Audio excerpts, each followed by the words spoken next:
राज्यात गेल्या 2 दिवसात नदीत बोट बुडाल्यानं 11 जणांचा मृत्यू झाला आहे। इंदापुरात भीमा नदीत बोट बुडाल्यानं 6 जण मृत्युमुखी पडले। प्रवरा नदीत बोट बुडाल्यानं उलटल्यानं 3 एनडीआरएफच्या जवानांचा मृत्यू झालाय। या प्रकरणी आता राजकारण सुद्धा सुरू होताना बघायला मिळत आहे। हृदय पिळवटून टाकणाऱ्या या 2 घटना, पहिली घटना अहमदनगर जिल्ह्यातल्या अकोले तालुक्यातली, तर दुसरी घटना पुणे जिल्ह्यातल्या इंदापुरातली। दोन्ही घटनांमध्ये बोट बुडून 11 जणांचा जीव गेलाय। अहमदनगरमध्ये प्रवरा नदीत बुडालेल्या तरुणांचे मृतदेह शोधण्यासाठी गेलेल्या एसडीआरएफच्या टीमवरच काळानं घाला घातला। शोधकार्यादरम्यान एसडीआरएफची एक बोट उलटून 3 जवानांचा बुडून दुर्दैवी मृत्यू झाला। अहमदनगरच्या प्रवरा नदीत 2 तरुण बुडाल्याची घटना घडली होती। यापैकी एका तरुणाचा मृतदेह सापडला तर दुसऱ्याचा शोध सुरू होता। शोधकार्यासाठी धुळ्यातून एसडीआरएफच्या पथकाला पाचारण करण्यात आलं। शोध घेण्यासाठी बोटीतील पथकातल्या 4 जणांसह एक स्थानिक तरुण बसला होता।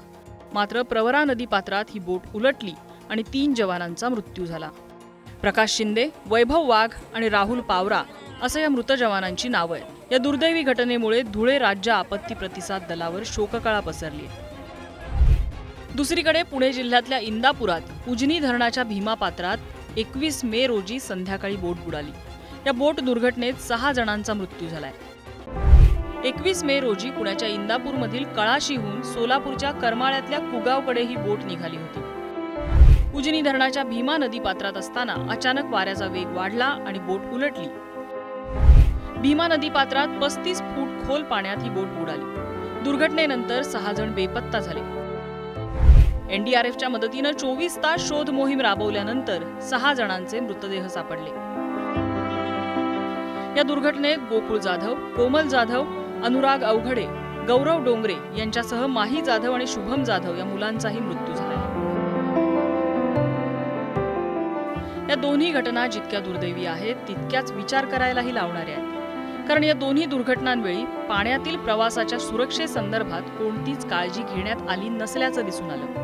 किमान लाईफ जॅकेट जरी घातले असते तर या दोन्ही घटनांमध्ये हे नाहक बळी गेले नसते इतकंच। किरण ताजने, भूषण चिंचोरे, प्रशांत शर्मा आणि संदीप बल्लाळसह ब्युरो रिपोर्ट, पुढारी न्यूज।